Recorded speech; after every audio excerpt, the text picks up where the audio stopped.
Hey there, welcome. It's been a while, but here I am with a kind of flip through of July. This is a Chic Sparrow cover.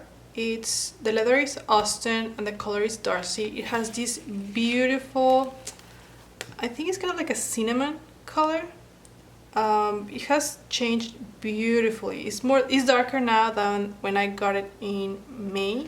I throw it in my purse, in my backpack.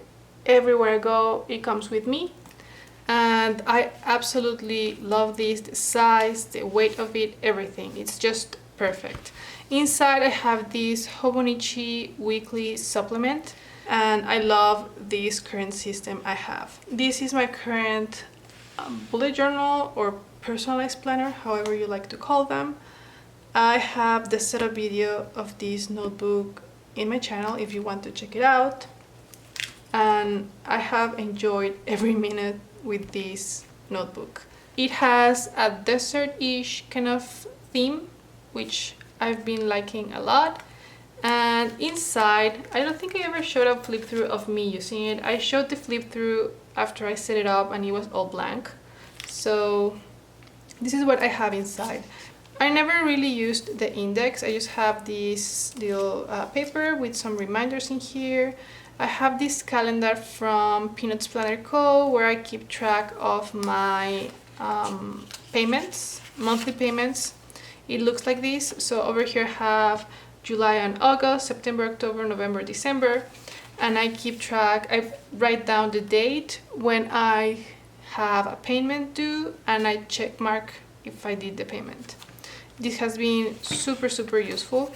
Next, I have this calendar. I use it mostly as reference because, you know, with a bullet journal, you don't have your dates for your dailies. You write them as you go. So sometimes I do have to check, oh, when is this happening? Oh, it's a Monday or a Tuesday, Wednesday, whatever. I use this as a reference and it's very useful. And I've had this in my past, I think, 3 previous setups. This was supposed to be for future log, but I haven't used it. It's mostly blank, but I do like this decoration. And over here, this was supposed to be for fixed events in the month of July, but I never really used it. I didn't reference it or anything. I just looked at my monthly calendar and this seemed kind of useless. So for August, I just had my cover with the picture and I left the other side blank. I think I did, yeah. Yeah, I didn't do that. Yeah, so that's one changed I did. So here's my monthly view. This is super easy to do. I've been loving this style for my monthly. It takes no time. I have this printout from Paper Test Designs. And I just cross the dates as they go and also the events that already happened. That way I can just focus my site on the next event or appointment. This was kind of inspirational. This is a quote with just some art and a picture that I liked. The self-work that you do in silence will echo throughout every part of your life. Michael C. Clarke. And I really like that. And this is how I do my weeklies. And I use this mostly for events, appointments, and a summary of what's going on this week. I did it in July, kind of like a test, because this is kind of what I have in my Hobonichi weeks, but I wanted to see if it would be more useful to have it in here, and it was way more useful. I used every single one of my weeks in here. Sometimes I cross out the events as they happen. I love having this view of my priorities, what I'm waiting on in case I have an order pending, and something like the priorities regarding my work and my focus for the week.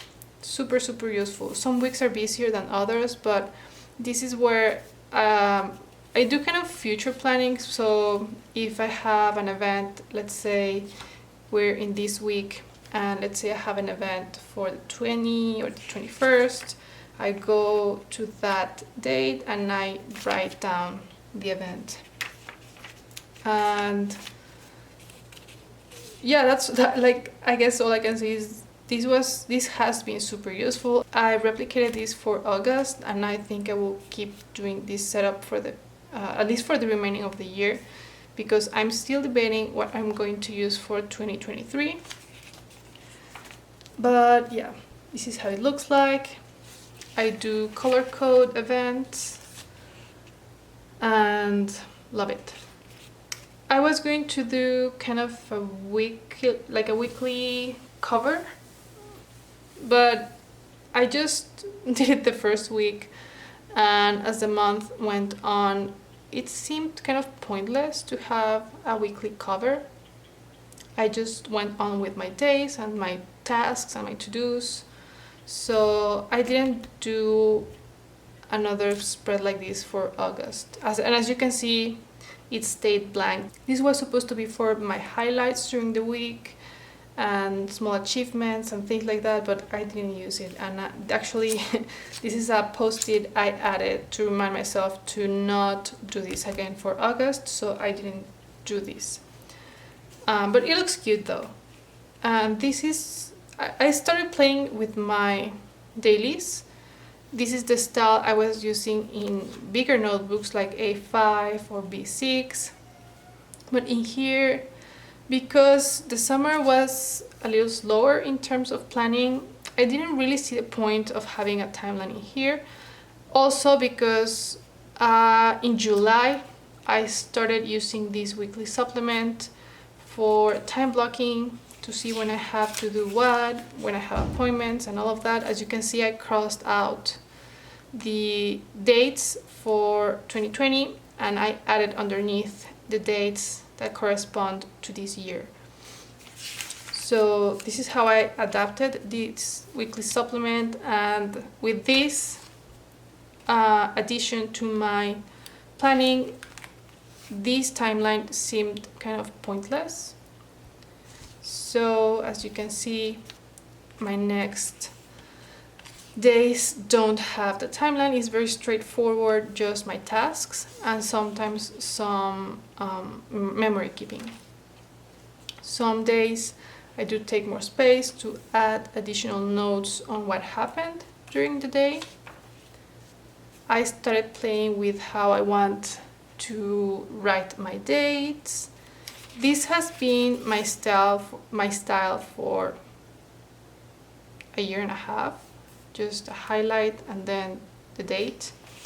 And I wanted to try something different, and I did it for July, but then I went back to my previous style because it's more straightforward. I mean, I just write it down. I don't have to do a box or anything. These are some work notes. That's why I have this clip, because these are a lot of notes for my job. Tip-ins with notes. Some dates where I don't have much going on, I was able to cram them in a lot of dates in one spread, but I decided to just keep in August. So I'm mentioning some of the changes I did because August doesn't look like this anymore. And I decided to leave 1 page per day. It doesn't matter if I have the bottom blank. I would rather have the space to add additional notes in case I need to add additional notes. And yeah. And I like the white space also. I don't like to see everything so crammed together. Again, more notes. And so as you can see here that I went back to my original way of doing my dates.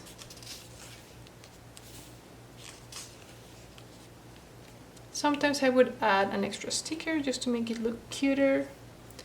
And that's how I finished the month, really. It's very straightforward, just pen and paper. As you saw, very few add-ons or decorations, but this has been so useful, particularly this kind of monthly setup and my weeklies for forward planning. Love this. Now some changes and additions. Because I was enjoying a lot using these for time blocking and to see my schedule, you know, my week at a glance, I decided why not try and see if the A5 Hobonichi or the Hobonichi cousin could work to have a more in-depth look at my week. And I was able to get the second half of the avec. If you're familiar with Hobonichi, their A5 version, which they call the cousin, you can get it either the whole year in one book or the year divided in two books. The first book goes from January through June, and the second book goes from July through December. Throughout the year, I have been playing and experimenting with how I do my weeklies. January, I used printables from Mommy Plants in my Gillen Leather B6, and I don't think I had anything for February. And for March, it was only the kind of weekly view where I do meal planning and kind of like a week at a glance, but mostly focus, priorities, all of that, not for time blocking. When we got into May, I started feeling like I needed to see my schedule because many things were changing with my kids' school and things from work and projects. So I started feeling that need to plan my week, plan my timeline, and I used printables either from Mommy Plants or they were from Mommy Plants. And in June, I started using these. This kind of brick red color is from June. And then it really worked. I was very content and happy with this. It's very simple. It may not say much for many people, but to me, what matters is the blocks of color, and I like seeing that. And then this color was the beginning of July. This is July. That's why I like to color code my months. I know which month it is without having to... I don't care about this because it's from 2020, and the color tells me what month it is. And in July, I thought, well, what happens if we go bigger? I had tried the Hobonichi cousin in the past. I think it was in 2019. For the weeklies, it didn't work for me, and for the dailies, it was too big. But I have been truly enjoying working out my schedule and my time blocks, and in June or July, I just finished getting things done, and it influenced a lot the way I plan. The way I approach my tasks and my goals, and I wanted to play with that approach and have the space to work through my tasks and my to-dos focused on my next actions. So I started using this Hobonichi cousin. I started using this in August, and this is what it looks like. So this has been pure joy. I mean, I have love it.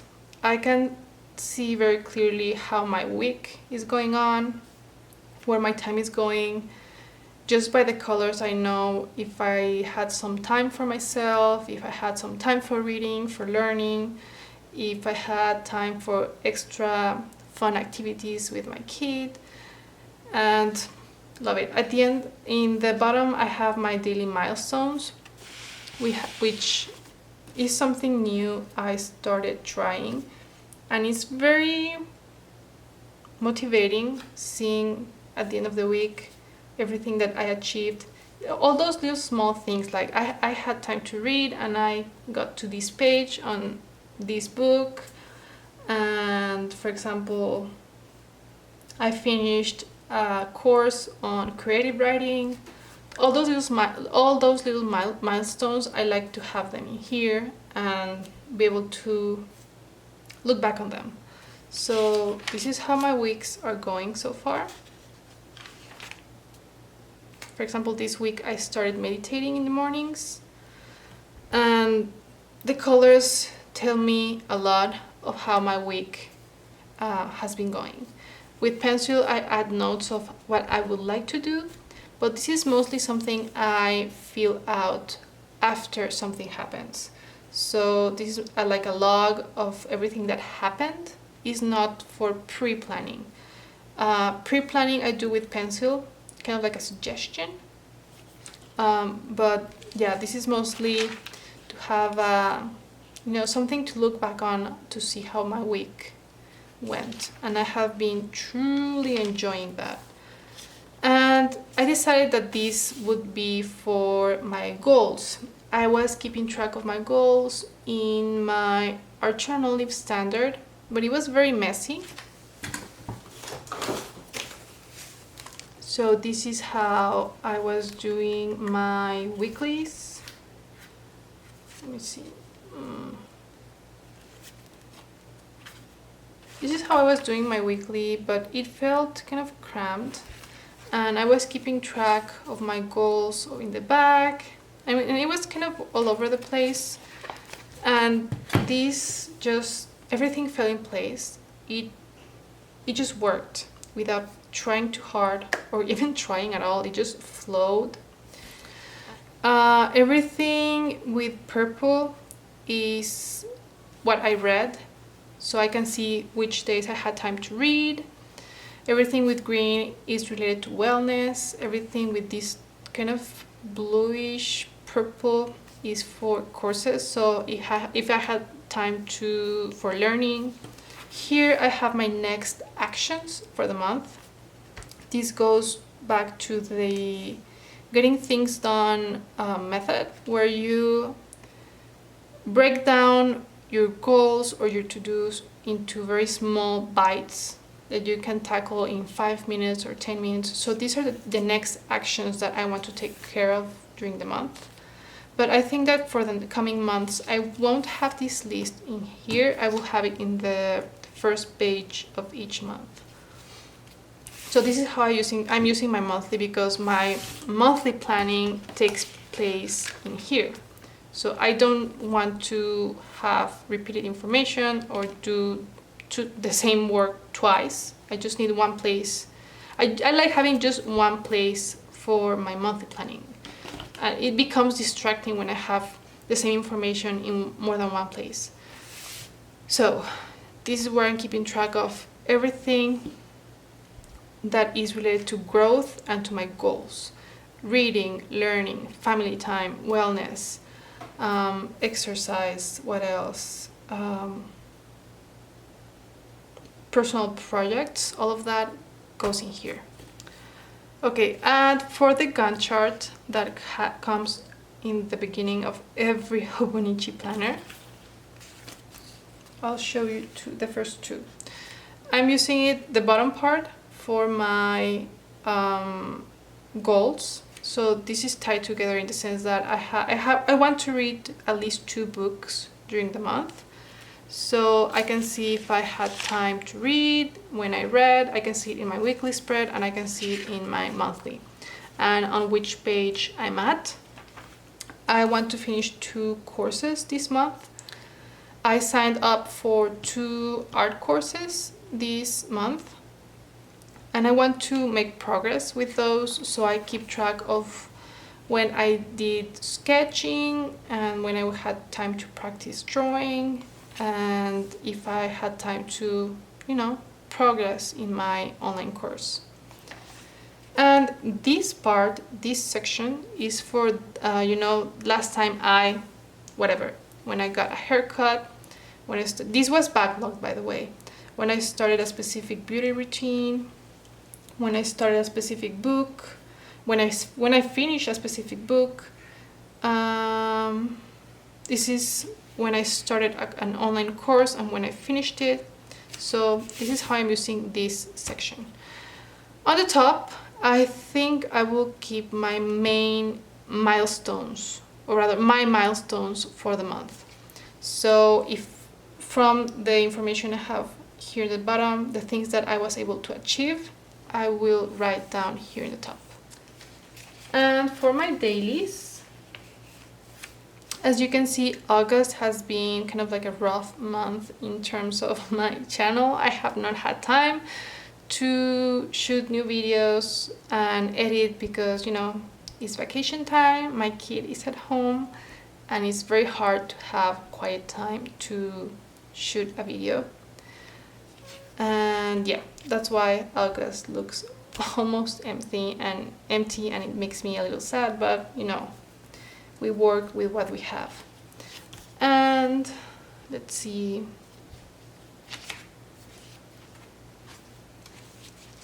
okay, this is going to be blurred, but at least you'll have an idea of what I have going on. This is my gratitude page. Every day I write down something that I'm grateful for, and this is where I keep track of my expenses.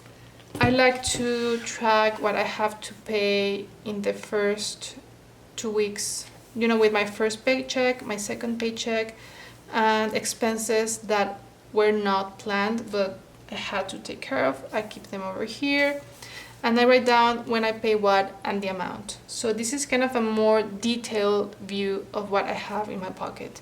In my pocket, I only have the reminder of a date and what I have to pay. Here I keep track amounts and, you know, budget planning. This is how I'm using the cover page of the month. And for the dailies in this particular planner, I track my meals during the day. I have tip-ins of things that I bought during the day. This is from a cake I tried, and this is a notebook I bought. These are notes from a call. And all of the notes in here are related to wellness. The kind of memory keeping I keep in my planner, those are bullet points of the main events during the day. So for this particular day, for example, well, I have here notes on my wellness, how I felt, how I was tired, you know, things like that. Over here I would have, I went to this place, I made this payment, my kid, I did these kind of activities with my kid. Some days have lots of information and some days are pretty much empty. My meals are the one constant on my daily pages, but as you can see, I don't force myself or pressure myself to fill out these pages. It wouldn't make sense. I don't want this to feel like a chore or like an assignment, and I don't want to have the repeated information in here and in here. That's not, this is meant to be functional and to work, and if I don't feel like I want to write anything over here, it just becomes a page for random notes. Sometimes I like to have pictures of what happened during the day. Here I have like a weekly menu. And over here I forward plan my next actions. This is related to my weekly goals, my monthly goals, and my yearly goals. For example, let's say that for the month of August, I want to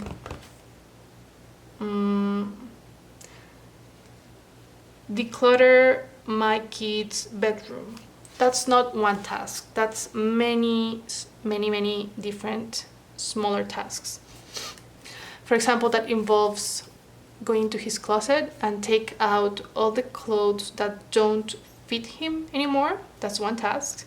The next task would be to donate those clothes, and another task could be to go to his boxes of toys and also get out all the toys that he hasn't used in a long time. Another action would be to donate those toys, and another action could be to declutter his desk, tidy everything up, cleaning. So there are many smaller actions that take place in the task of decluttering his room. So I divide them. Let's say on this day I want to go to his closet and take out all the clothes that don't fit him. That's one task for one day. And let's say the next day is going to be very busy, so I go to the next weekend and I write down, today I want to go to the donation center to take out the clothes that he's not using anymore and that are in good condition. And maybe on the next day I want to take care of his toys. So all those small actions, I spread them throughout the month. So here in the top, I look, when I start my day, I have my tasks for the day and my to-dos, but I also keep in mind my next actions, so that at the end of the month, when I evaluate my goals for the month, either here or in the cover of the month, I can see what I can cross out. For example, again, I want to pictures from my phone and my Google Drive. This is one task, that one goal I have for this month, but that's going to take several smaller sessions to look at the thousands of pictures that I have. So I would spread them out throughout the days. That way it doesn't become overwhelming and I can have a little bit of progress every day. So that's how I use this space, and it has been so useful. And I kind of try to do a weekly check-in. So every Sunday I look at my weekly goals and my monthly goals, and I see, okay, maybe this day I can do this. Or if it's going to be a very busy week, I don't attempt to write anything. I just, maybe 1 or 2 days I would like to get this done, and this and this, and that's it. So I hope you found ideas that are useful for you. If you have any questions, go ahead and leave them in the comment section below, and I will do my best to get back to you. And I'll see you in the next one.